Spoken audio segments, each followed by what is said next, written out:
morning or afternoon or night, depending on where you are in the world. Welcome to a panel on two separate topics: knowledge-based public services. You may wonder, which knowledge? Well, it's about public services. So the knowledge of the users of the service, as we will see, is very important to develop useful public services. So our first panelist is Suélen Bebber, interviews the people responsible for the transport service in our Brazilian city to find out how they incorporate input from actual users. And from that experience, she develops a conceptual framework that can be useful to other kinds of public service. The second topic is about the effects of the digital landscape on society, with two presentations. The one by Ruben Ramírez deals with disaster movies that represent the effects of climate change so realistically that they kind of act as a substitute for reality, as he argues. And the second by Lourdes Lugo-Ortiz, our third panelist, is about the characteristics and sometimes the values of push notifications on our phones, in particular notifications about recent news. Sometimes these notifications, rather than inform, molest the people, and she classifies notifications about some of that. So please you write your questions on the chat, and we will deal with them later on. And let's start with Suélen, because she has to leave the panel after 45 minutes. She has a PhD in business management, master's in business management, and graduated in architecture and urbanism. She's a member of the City Living Lab and on the international board of the World Capital Institute. Current research interests value co-creation, public services, knowledge-based development, built environment, and the quality of life in the cities. So, Suélen, yours is the floor. Thank you very much, José Ignacio, for the introduction. So, as José Ignacio just introduced me, I'm Suélen Bebber from University of Caxias do Sul, and the study I'll be presenting today is part of my thesis dissertation. And Professor Cristina Fachinelli was my advisor, and also the co-author of this paper. So the title is Knowledge-Based Public Services, a proposition based on transport services.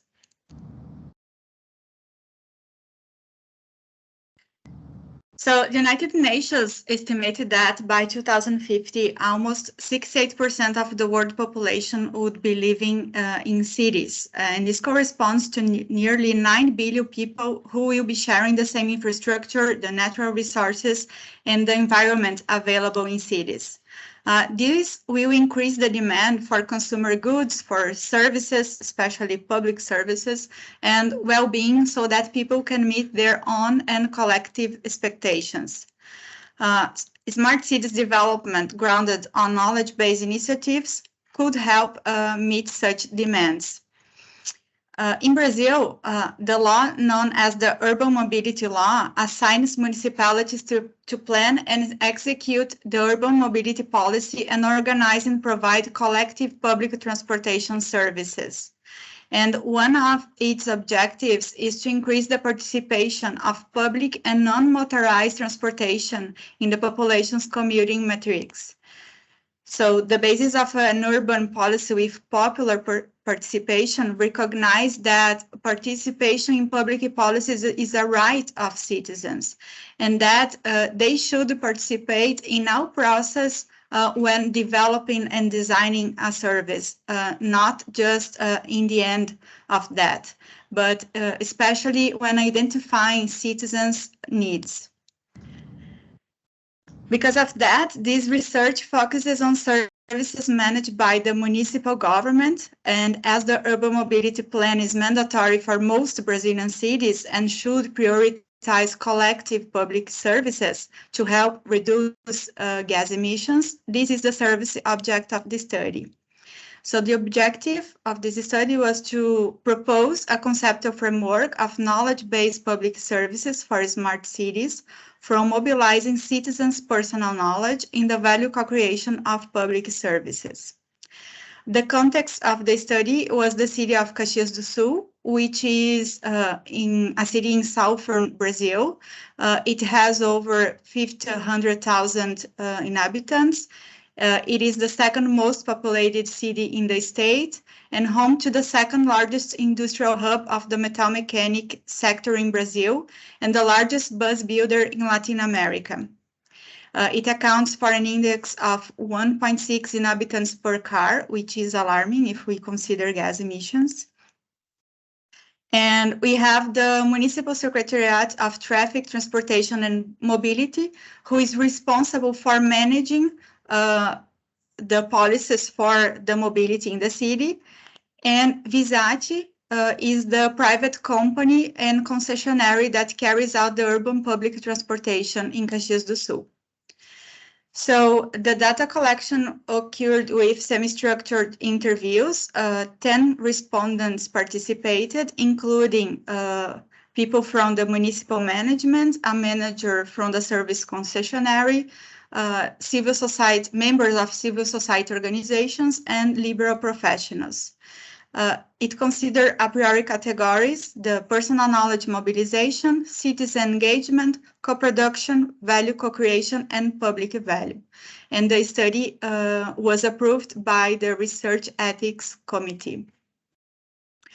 So I'll be presenting the results. This is the final conceptual framework, which I'll be explaining now.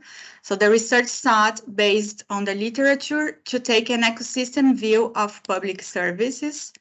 And every service starts from the identification of social needs. And on one side, there are the institutions represented in this context by the municipal management and the concessionary of the service. And on the other side, there is the citizen. The institutions usually have a macro view of city planning that considers all areas involved when designing the service.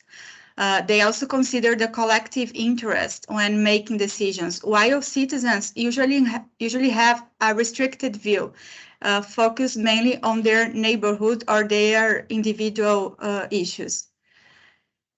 An important point highlighted in the interviews is that they commented that there needs to be a connection or an intermediation between the public authorities and the citizens, because the direct channel between the two today is very difficult to occur.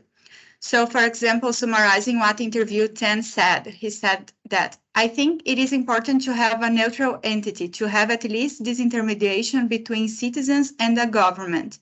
It can be a civil society entity, it can be a professional, it can be the university."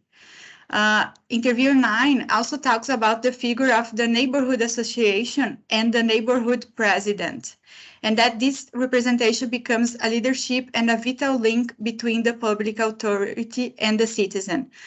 It's important to comment here that in Caxias do Sul, every neighborhood has a neighborhood president, and this neighborhood association is very representative in our society, and they also make a very good connection with the municipal management.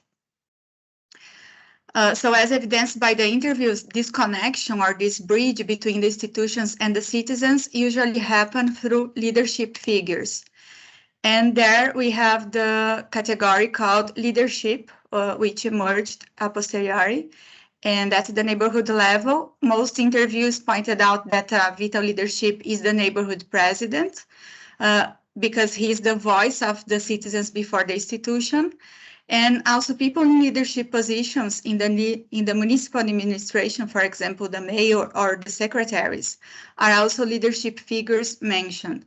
Other actors such as the councillors, the mobility council, and civil society organization are essential for the leadership because they also defend citizens' interests. So the interviews confirm the literature by saying that it is with the integration of citizens and technicians' personal knowledge that they arrive at a solution that best meets the needs of the municipal, of the community, and result in public value. So this was evident in the statements, such as interview 3, who said that, in this case, the Secretariat have the technical vision that the citizen does not have, and the citizen has the day-to-day vision. At this point, leaders facilitate the mobilization and integration of personal knowledge because they integrate the knowledge of all actors in the ecosystem and mobilize for action. So knowledge mobilization is collective and transversal. It involves all actors of the ecosystem. The context of the study showed that citizens tend to mobilize their personal knowledge to solve specific issues that affect their daily activities. So they contact the municipal administration directly or Visati, which is a concessionary, through their channels.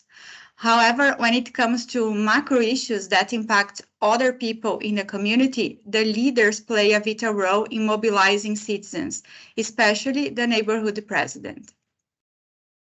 So this was also evident in the interview's statement. For example, interview 6, who comment about a neighborhood that is quite engaged, but which had a leader, the neighborhood president, who directed the actions. The interviews also confirm that the institutions are committed to engaging citizens in the co-production of services. The analysis highlighted that citizens contribute with their personal knowledge, but the citizen is mainly represented by a leadership figure. And these leaders and the institution, they meet constantly to discuss and plan the transport service, confirming that they integrate their knowledge, resources, and value is co-created.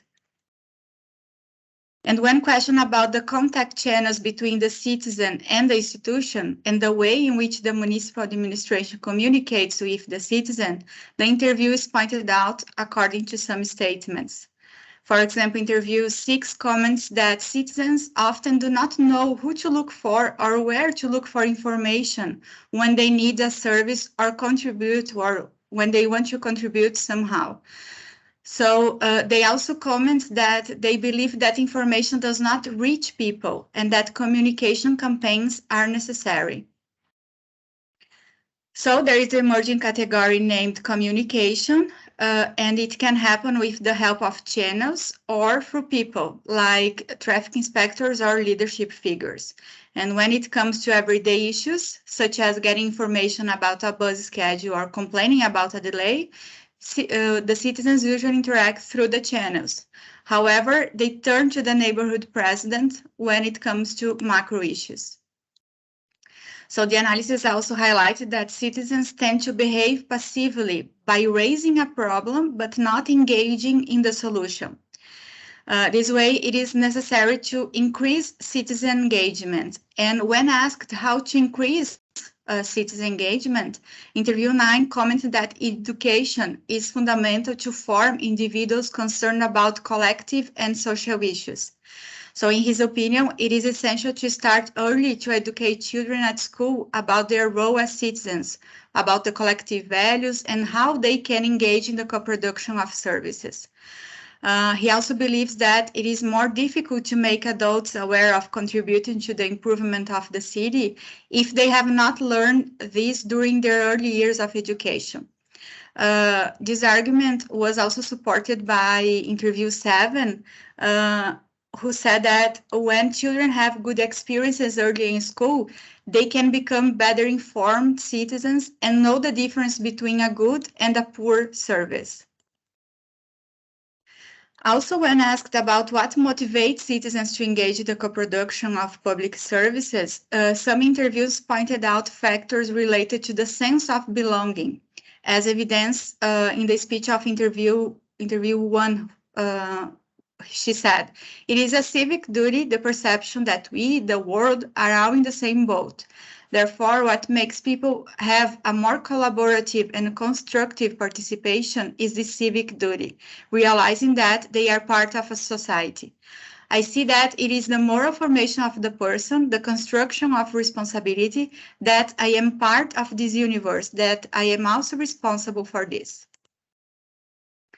So another category that makes up the framework is the sense of belonging. The interviewees pointed out the sense of belonging as an element that directly influences citizens' behavior and is particularly important to increase engagement. As citizens feel part of their community, they may care more about improving it. And by feeling that they belong, they can also increase their engagement in co-producing services or other activities involving their neighborhood or the city. The interviewees also commented on factors that impact the public transport service, which is the infrastructure. Interview 4, who speaks for the service concessionary, commented that sometimes there is a critical point that the concessionary observes in the city's infrastructure and that delays the buses, but they cannot intervene because it depends on the public authorities. So infrastructure emerged as a category that is the basis for the service to happen. On this, respondents comment that urban planning should be a priority, including the standardization of pavements, better bus stops near green areas, and improved bus accessibility. So finally, the knowledge-based public services framework concludes that citizens' personal knowledge is vital in the survey system, recognized by institution and leadership, and this knowledge is integrated with the knowledge of other actors and mobilized for action. When it comes to co-production, ordinary citizens' engagement is limited, and a leadership figure usually represents them. And these figures are very important in connecting citizens and institutions. However, when citizens engage, value is co-created, and they can experience public value using the service. Communication is key to value co-creation and an opportunity to increase citizen engagement along with education. So engagement also increases citizen sense of belonging, feeding back this cycle of engagement. And here is the final framework. Thank you, everyone, for the opportunity. Thank you, Suélen. Very interesting research. I wonder if the framework that you developed, the conceptual framework, could be just like it is applicable to other public services, or is it quite specific for transportation public service? Okay. When I was developing the study, at first I didn't choose a specific service, but mobility for me is one of the, not just for me, but as we see in the world, is a problem, an issue that should be solved. I think this could be used for other services, but of course we should see the specificities of each service. But the interviews all commented in a general aspect. So I think it could be used for other services, but always keeping in mind the context. Because the Caxias do Sul is a particular context. As we see, the neighborhood president is a leadership figure that, for me, in this context, makes the difference.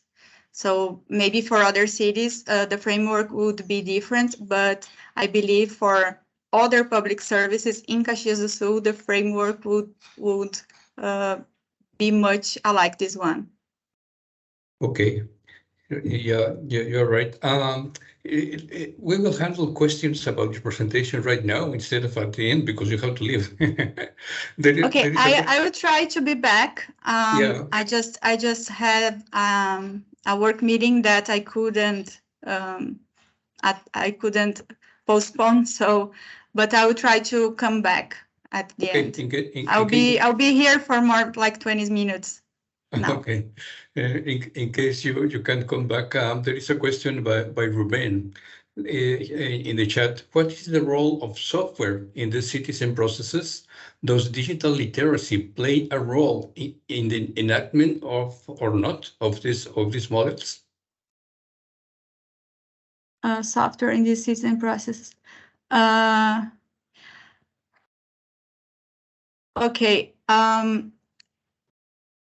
Of course, I couldn't present the whole study here, but Caxias do Sul has a channel which is called Alô Caxias, and Alô Caxias is the direct channel that any citizen can contact the public administration. So you can contact by phone, or you can use send a message by the website. But today, they are trying to develop it better and make it more like an app, so it would be easier for this interaction. And I think that any software plays a very important role, because it's easier for citizens to connect with the public administration if you have a link or an app or direct where you can direct talk and have an answer as quick as possible. So I'm not sure that if I answered the question, but. Okay, yeah, there is a similar comment by Elliot about 311 service, the call center, to help connect citizens with the agency that can handle specific needs by web or phone. So it's similar to the service yes. that you. And also, it's important to comment that Visati, which is the concessionary, they already have I would say a central with employees working directly answering instantly the calls from passengers who are having any trouble. But this wasn't the case of the study, but because here I'm talking about improving the public service as the ecosystem, and not just specific or timeless issues, but it works fine here. Yeah, a question by Elliot. How likely are these governments to actually seek input from citizenry in designing the services, rather than just complaining or making suggestions? Do citizens are involved in the planning and design of the public service? Here, well, as we saw in the study, citizens usually complain, or they talk with a counselor, or with they talk with the neighborhood president. They have a person, and this person meets with the municipal management. So the ordinary citizen is a point we saw that needs to be improved, that is engaging the ordinary citizen in participating, that any citizen could help with their knowledge and engage in the co-production of services. But here, as we see, this does not happen yet. We have a poor participation of citizens. Yeah, right. So the service is already designed, and citizens. Yeah, the leadership figures, they get involved when designing the services. Okay. Also. But they do this intermediation between the municipal management and the citizen. So not everyone gets involved, just a few people representing the citizens. I see. Very good. Very good. Okay. Thank you, Suélen. We hope to see you later. If not, that's okay. Thank you very much. We'll continue with Ruben Ramírez. Ruben is professor of communications at the Faculty of Communication and Information at the University of Puerto Rico, Rio Piedras. His current teaching and research interests focus on digital technology, visual culture, and software studies. Okay. Adelante, Ruben. Thank you. Go ahead. Thank you very much for being here. I will start sharing my presentation. My paper is rather convoluted. I hope that I'm able to explain it in a way that makes sense. The working title is called Simulations of Climate Change, CGI and Hyperreal Representation in Two Films, The Day After Tomorrow and Geostorm. And the main concern of this exploration has to do with, in general, representations, but very particularly representations of climate change. So how do general representations of climate change portray the phenomenon, right? How do the specific modes of representation, the ways representations are actualized, how does that impart a possible different meaning to climate change depictions? And more specifically, what are the implications of what I will be calling hyperreal representations of climate disaster for public knowledge and understanding of this phenomenon? So there are several assumptions that I'm working with. There's an ontology of climate change, if you will, and this I'm not taking climate change as a given. Okay, on the one hand, I presume climate change to be real. It is an objective phenomenon, right, if you will. But I am using a term from Timothy Merton, who is a philosopher, an eco-philosopher, and he has this concept called the hyperobject or hyperobjects. And a hyperobject is a material reality, right, that we cannot fully understand, that we cannot fully fathom. And on the one hand, we interact with hyperobjects, they interact with us, we affect them and they affect us, but we don't fully understand them. They go beyond our own conception of what their materiality is. So for one example is styrofoam. Styrofoam is a hyperobject in that it is accumulating in the planet at an astonishing rate. Parts of the ocean are covered with or filled with styrofoam, and yet styrofoam will continue to be in the planet for thousands of years. We don't fully understand the effects of styrofoam, okay? We don't fully understand where it is, and yet it affects us, and somehow we affect it, right? Because we continue to use styrofoam, we continue to waste styrofoam. So another hyperobject, according to Morton, is climate change. It is something that, yes, we can see its effects, maybe. We know it is out there, and yet we don't fully understand it. And even scientists don't fully understand the implications that climate change will bring. They understand that we are on a dire path, right? But we don't fully understand what the real implications of climate change will be. So it is a hyperobject in that sense. Now, the problem here, though, is in this ontology of climate change is that whether we see climate change as a material object, our relationship to it is ideological.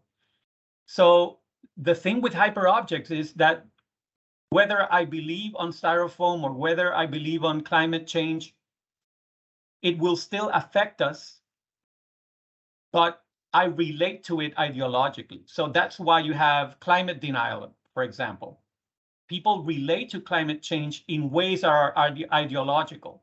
So a good old classic definition of ideology is a mental relationship that we have with real conditions of existence.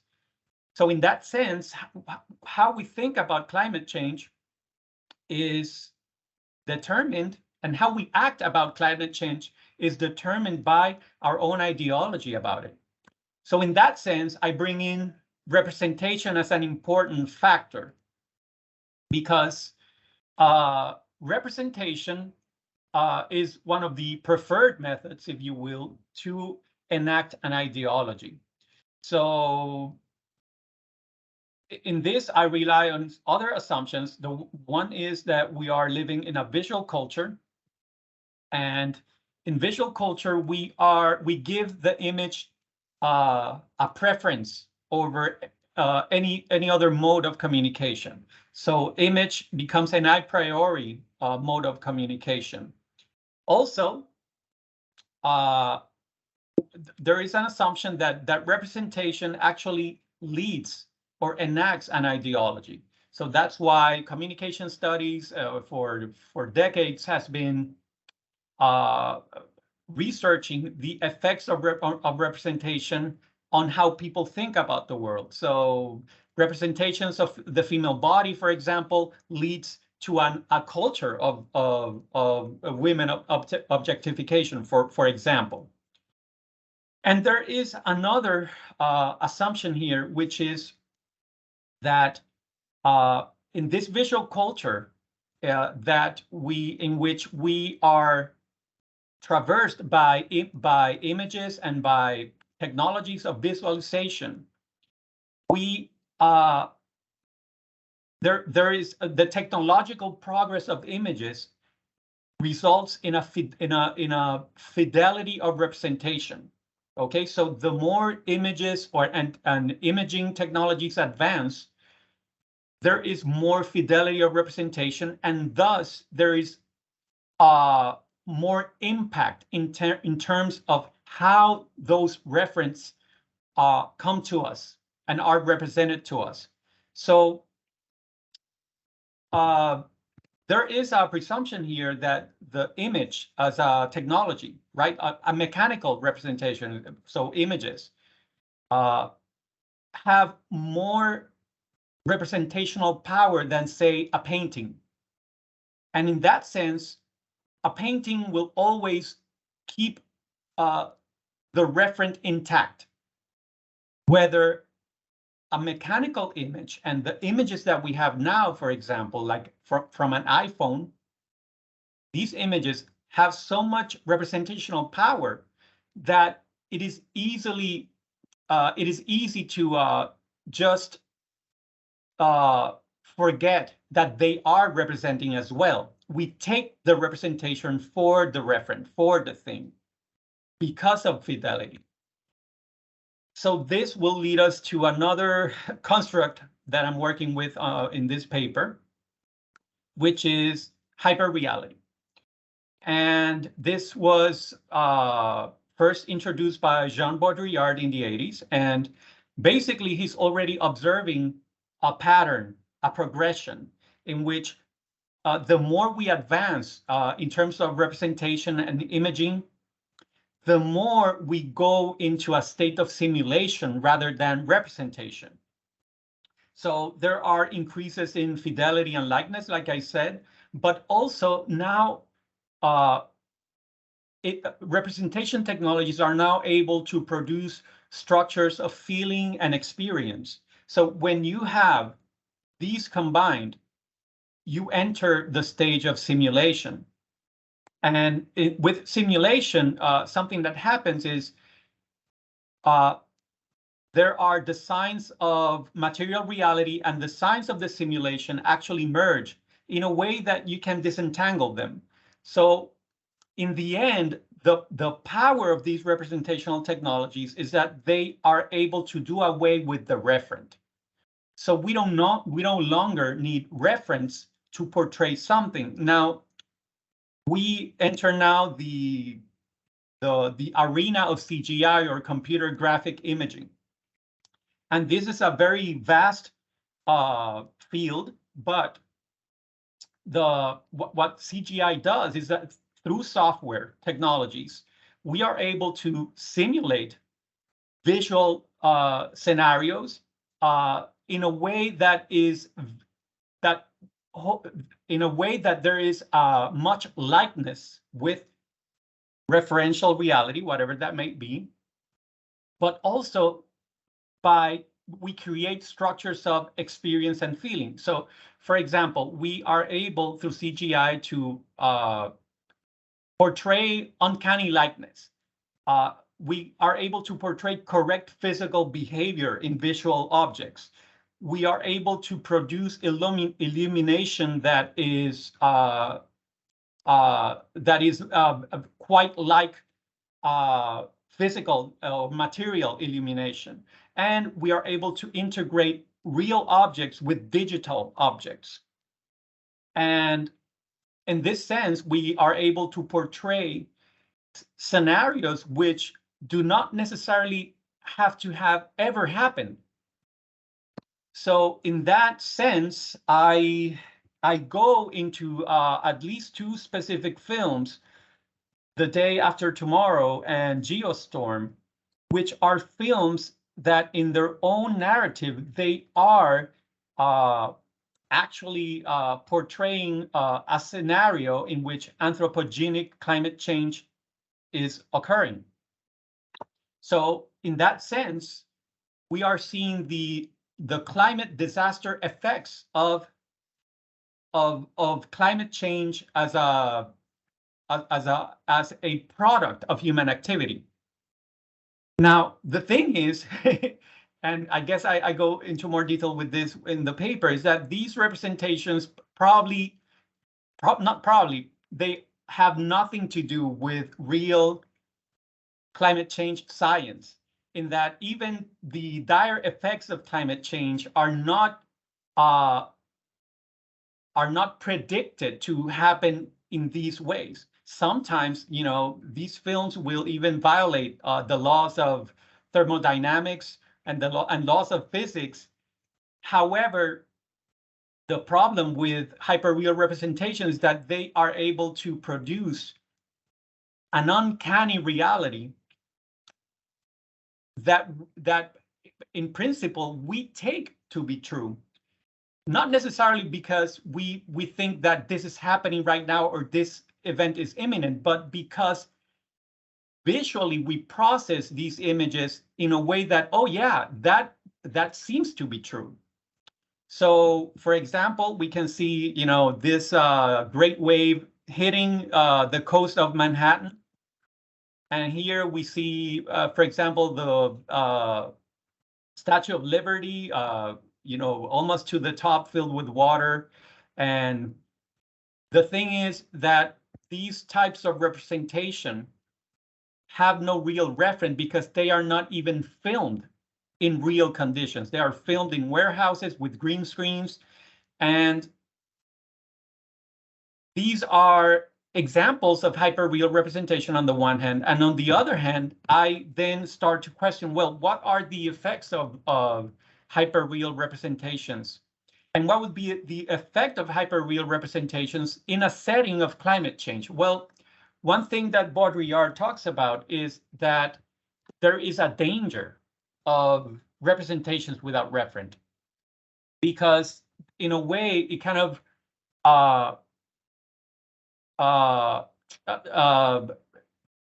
disrupts the notion of reality. So we've been talking about the post-truth society recently, right? And I think that representations and hyperreal representations have a lot to do with a setting of post-truth. Now, what would happen, for example, if there were to be a climate disaster genre? Well, I think that there is some kind of trivialization of climate change as a real object, as a material reality. And if people rely on the representation to get an actual understanding of real events and real science, there is a potential of a trivialization of the politics of climate change. So that's what I've been thinking about with this paper, and that's it for my presentation. Thank you, Ruben. Your presentation raises many questions that we will leave at the end. But it's very interesting. Let's go to Lourdes, which is going to talk about notifications. Let me introduce her. She is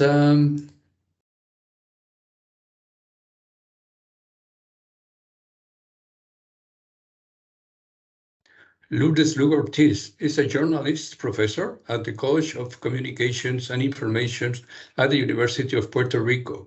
She holds a PhD in journalism and mass communications from the University of Wisconsin-Madison.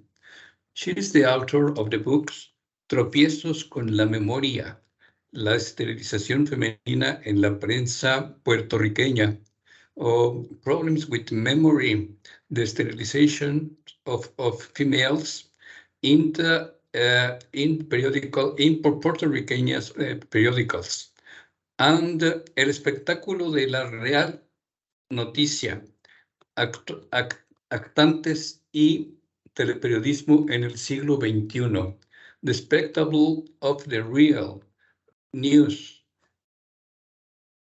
actors and teleperiodicals in this century. Okay. Well, thank you for the introduction. The results that I will present today are part of a larger study that was conducted by Professor Rodríguez Sánchez, who unfortunately cannot be with us today, and this presenter.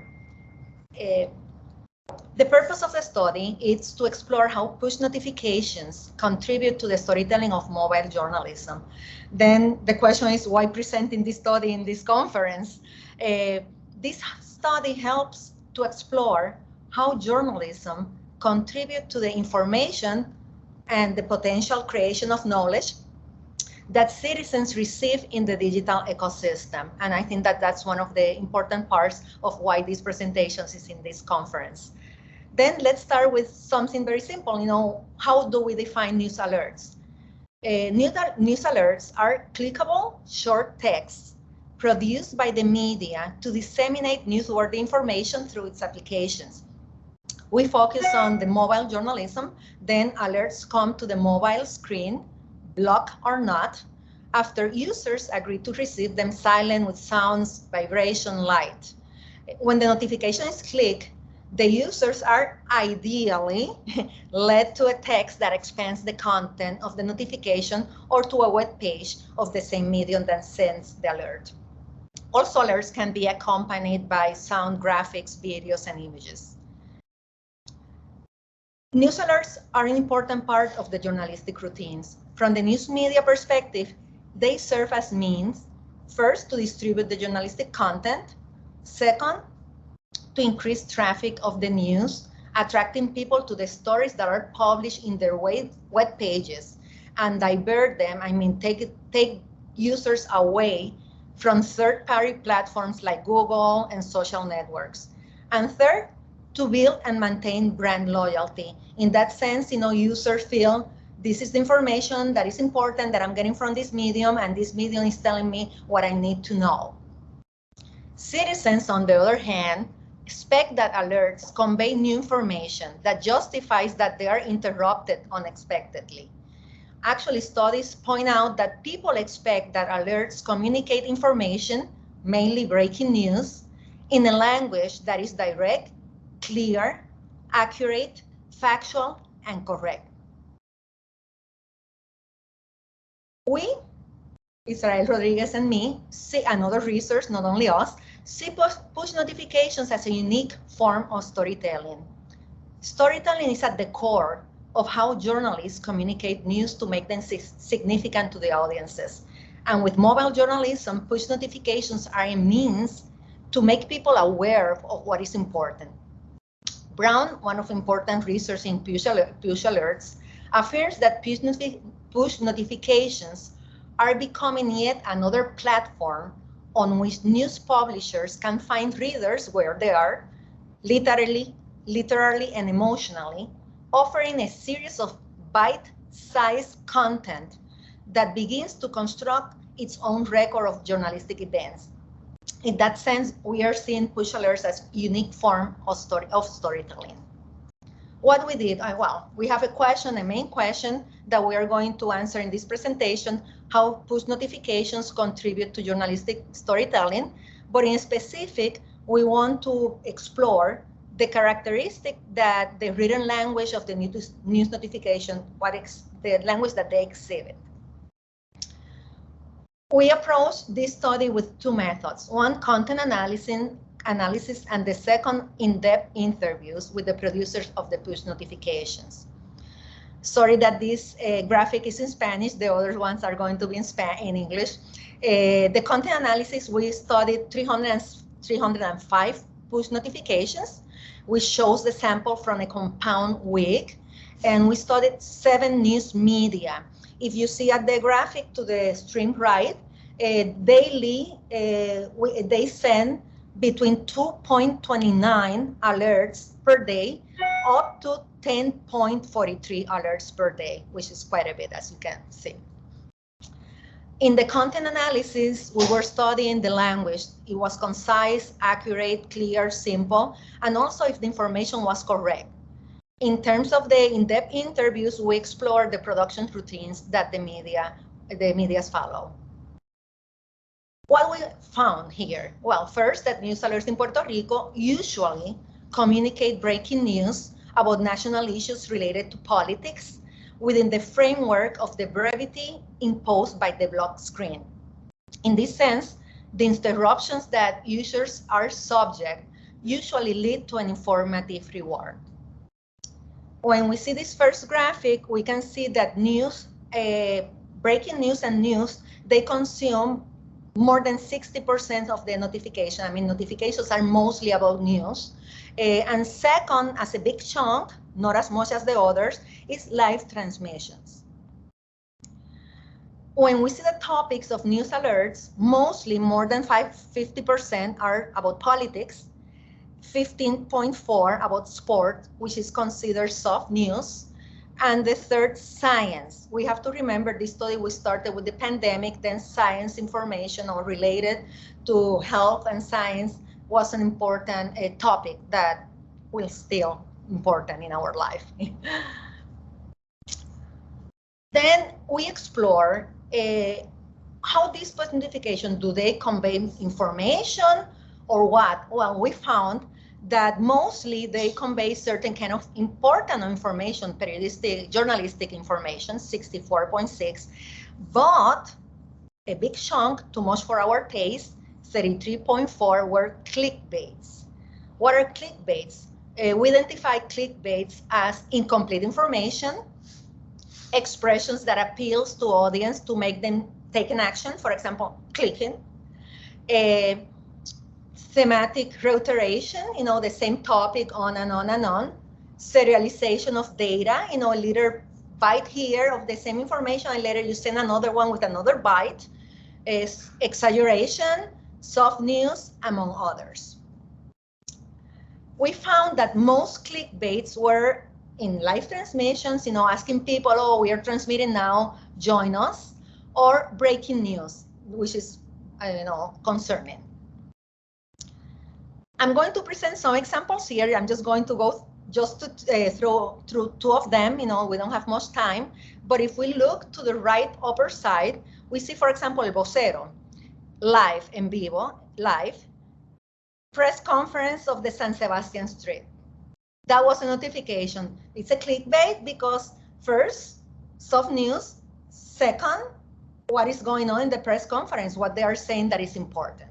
Obviously, the intention is that the user click to see what is going on about the press conference, on the press conference. The one that is under, Noticel, these are the roads that you should avoid 6 days after the earthquake. Which are the roads? No, we don't know. You have to click to know which are the roads.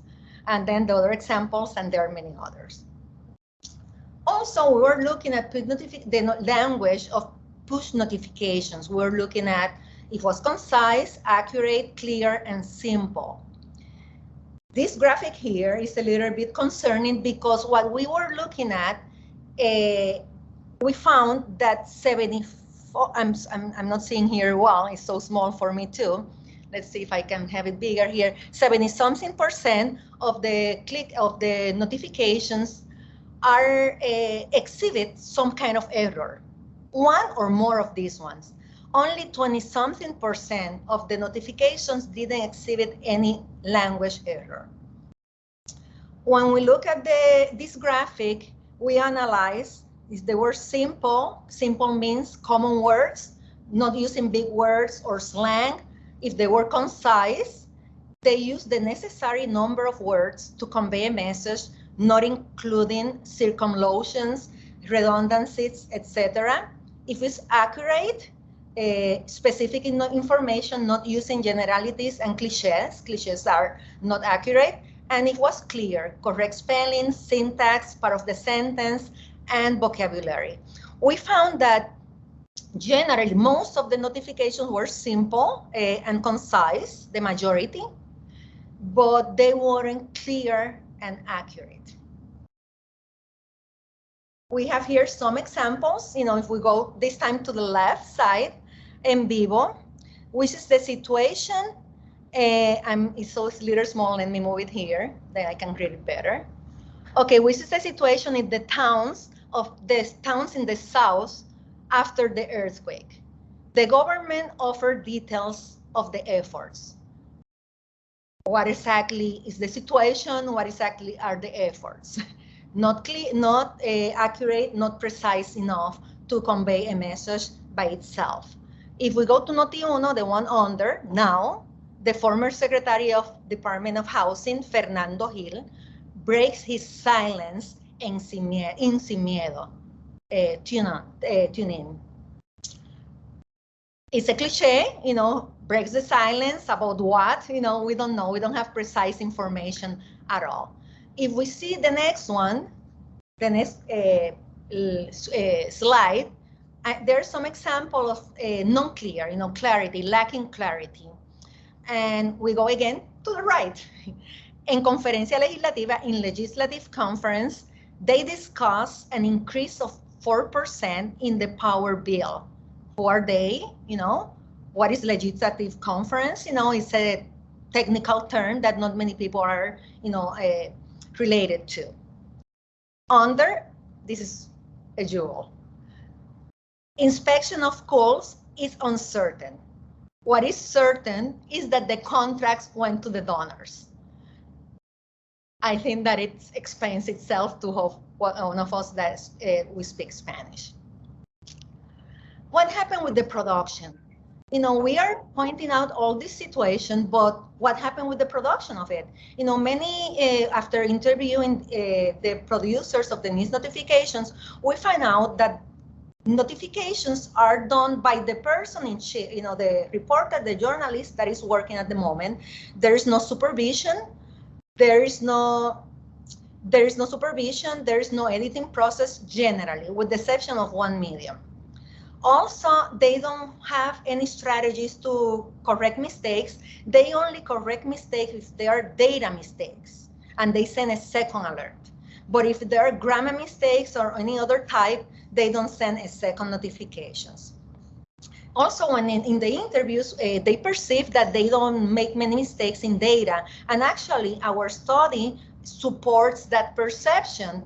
The content was truthful in 96.7%. And we also look at how was represented.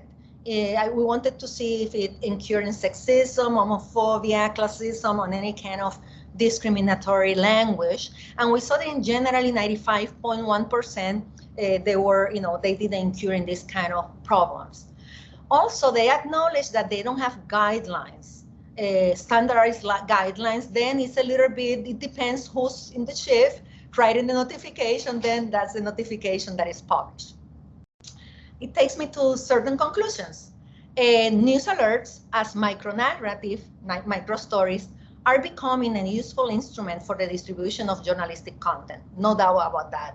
However, this study points out that greater attention to production is required in order to become an important instrument for journalism. News alert without important or with unintelligible content can lead users to turn off the notification system. In that sense, they cannot contribute to produce information who can become knowledge in the digital landscape. This is why we have some recommendations for the news media. First, news media should establish internal editing processes for the news alert. And we recognize, I celebrate hard in terms that there's some expectation that these news alerts has to come out fast in comparison with other news media. But there could be some kind of strategies to do some kind of editing, minimum, have another set of eyes. Second, elaborate standardized guidelines that emphasizes on fact-checking, a language that privilege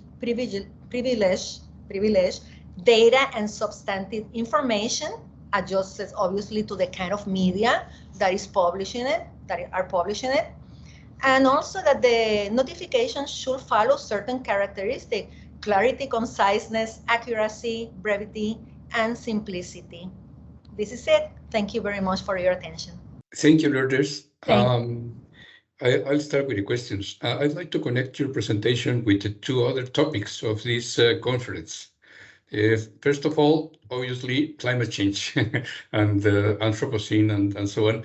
In the research that you did, you examined a lot of the, I think 500 notifications or something like that, very many. How many of them are related to the topic of this conference, Anthropocene, climate change? Is that was there any? Was there any? Even though it's not directly related to the topic of climate change, nothing like that, but news alerts are a way of people, getting information of what is going on daily in terms of journalistic content. Then most of the information that we receive, journalistic speaking, comes initially as a first bite, comes from notifications, and I'm not linked to the climate change. What I'm looking is the way that people receive information and create knowledge. Yeah, okay. It's going to something that will have to happen more frequently. Notifications and all kinds of news and whatever has to include climate change with much more frequency than it is now. The second is about the post-truth. Sometimes newspapers pick up tweets or notices in social media that occasionally reflect conspiracy theories and so on, and then you find them on news on the main news. Did you find any misinformation in the notifications?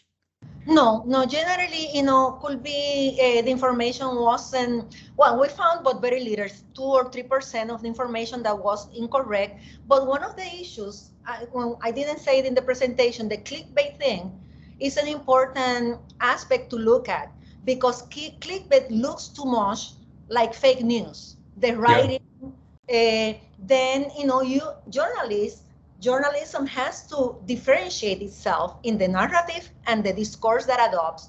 When they look too much like fake news, they doesn't help to obviously distribute and reach people with the right information. Then one of the things, and this is something that I haven't said, I've said other people about the problem of clickbait and the relationship of the narrative, how much they look like fake news. But certainly in our study, the minority were information that was a mistake, that was wrong.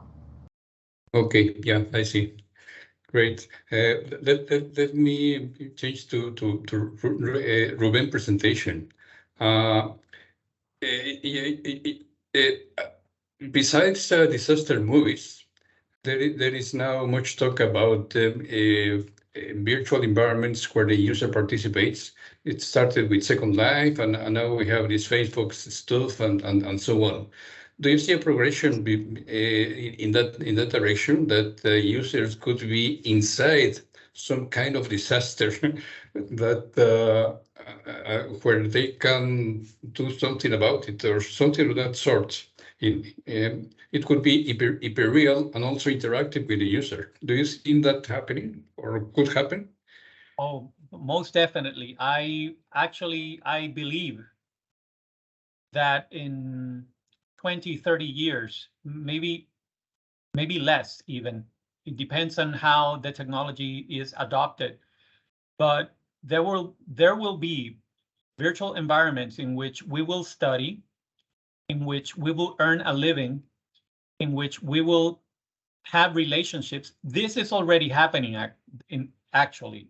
Yeah. The thing is, there are people who earn their living on Second Life. Right. There are people who have relationships exclusively on Second Life, for example. Mm-hmm. Now, we are moving toward, like I said, structures of experience and feeling, and headsets like Oculus is actually quite an impressive technology. I don't know if you've experienced it, but it really disrupts the reality principle, if you will. So yes, I think we will be experiencing phenomena, right, through virtuality. And this could certainly be experiences of disaster, for example. So I'm thinking, I mean, I took these two movies because they are readily available, but I would like to now explore what other forms of representation, digital representations, for example, in advertisements, in other forms of media, how are disasters being presented? How much are disasters connecting to issues of global disaster in the sense of climate change, which many times we don't even talk in terms of climate change, but we are thinking in terms of climate change. So those are things that are interesting me currently. Right. Yeah. It's something that will happen eventually. And another question is do people change their attitudes, their behavior after watching a disaster movie, for instance, or they just take it as entertainment and go with their lives? Is there any research about that?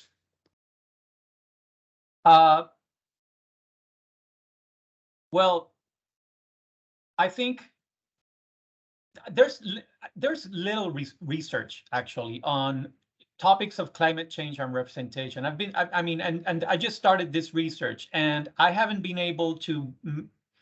There are certain things about people's perception of certain messages and whether they act on politically about climate change and everything. I think it's an ongoing process. I don't think the communication field has put too much a prime on these issues.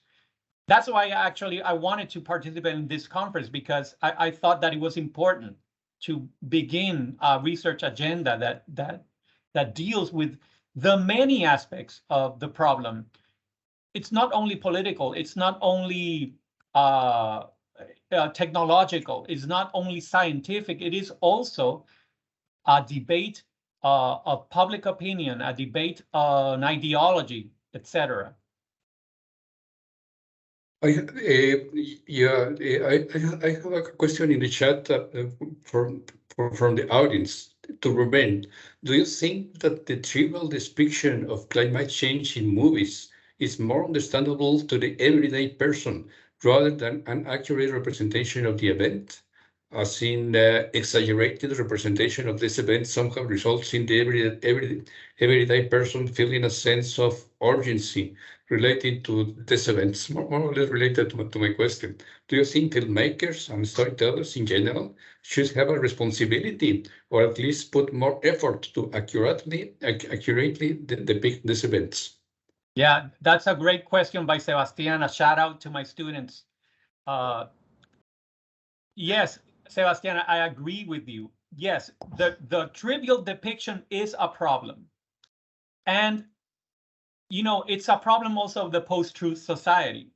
So as we continue with power of representation, take, for example, fake news and what happened in the election. Like if we see like what happened with Cambridge Analytica, they were injecting video on Facebook that looked like documentary, and people take that as being the truth. So, and then, you know, when you have these depictions that are so likable and have so much likeness and have so much fidelity, that you really don't, you really are not able to discern, you know, what would be the point of reference, what would be the truth, if you will. But, you know, we no longer speak in terms of truth. So when you have these movies, like people might be affected initially, for example, and they would go like, oh my God, climate change. And then they see that it's a movie, like things start to mangle and entangle. And there should be responsibility with hyperreal representation in general. But when we talk about climate change, it is the issue of our time. And if there were to be like a franchise of, you know, climate disaster, what would happen to an ideology of climate change, for example? It would trivialize. So yes, it's an important question. Sure, it is. I think Suélen is back. Are you here, Suélen? Hey guys, I'm here. Great. Do you have any questions for Suélen?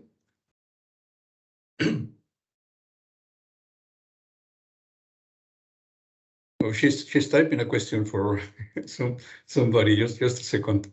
No, I was just writing. That's why that I was here. Yeah, and sure. then you just called. Yeah, I have a question for you, Suélen. One line of research is how cities and parts of cities are resilient to disruptions caused by the climate or so on. Do you find that the public service all this transport public service would be resilient enough to support disruptions? I don't know, floods or whatever may happen. Are there mechanisms for resilience of the transport service? Well, good. It's a good question. I think that in Brazil, most people rely on public services. For example, if you talk about health services in Brazil, it is many people count on it, and it is very necessary. But here we also have an economic situation, and also, as you might be aware of the elections and everything that happened this year. So I'm not sure how this will affect for the next years, how public services in general, how they will operate, because we are seeing a lot of services being, how do you say that? They are being sold by the public and becoming private. What is the word? I can't remember right now in English. Outsourcing, yeah. Yes, and so this is something we are seeing happen in Rio Grande do Sul. It happened in my state. It happened during the last governor, and now in the next, probably it will happen the same. Yeah, sometimes public services become very bureaucratic and rigid, and find difficulty to change with unexpected events, something that you cannot predict what happens, and they have to become more flexible, more dynamic, more ready to react and change according to circumstances. Yes. Yeah, but it's something that is trying to happen in several cities around the world. Thank you very much, Suélen. I don't know, we are almost out of time. Do you have any other question for any of the panelists?